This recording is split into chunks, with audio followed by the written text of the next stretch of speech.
80% luck, 20% skill, 15% concentrated power of will, 5% pleasure, 50% pain, and 100% reason to remember the name.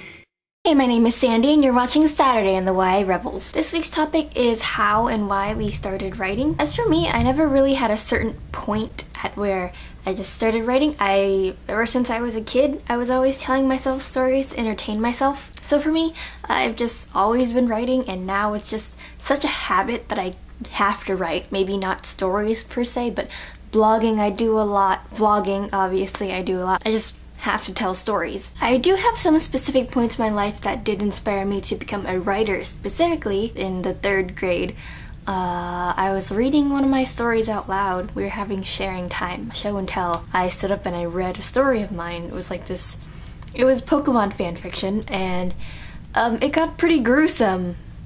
And I looked up after I finished reading at my teacher's face, and she was like she just couldn't believe that I had written something like that, because I was always a quiet kid. I behaved, I was nice for the most part, and she was just I think that was the moment I was like, hey, I should be a writer. I like creeping people out. And then in the 7th grade, I joined the newspaper club. It was a really small affair. We only ran 3 issues and we got discontinued because no one was buying them.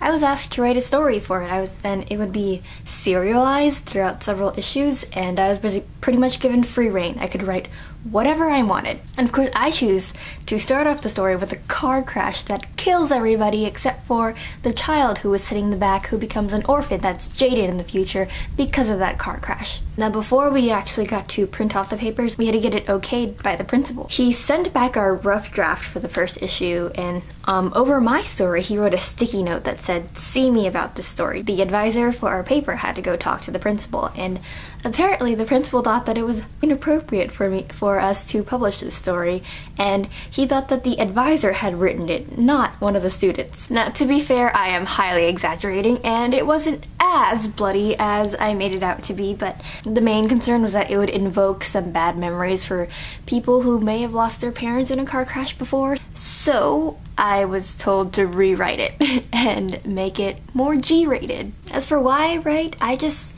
have a lot of voices in my head, and when I don't listen to them, they eat my brains. And the only way I can appease them is to write the things that they're telling me. Speaking of which, I can hear them right now, and I should probably get going because I quite like my brain and I don't want it to be eaten.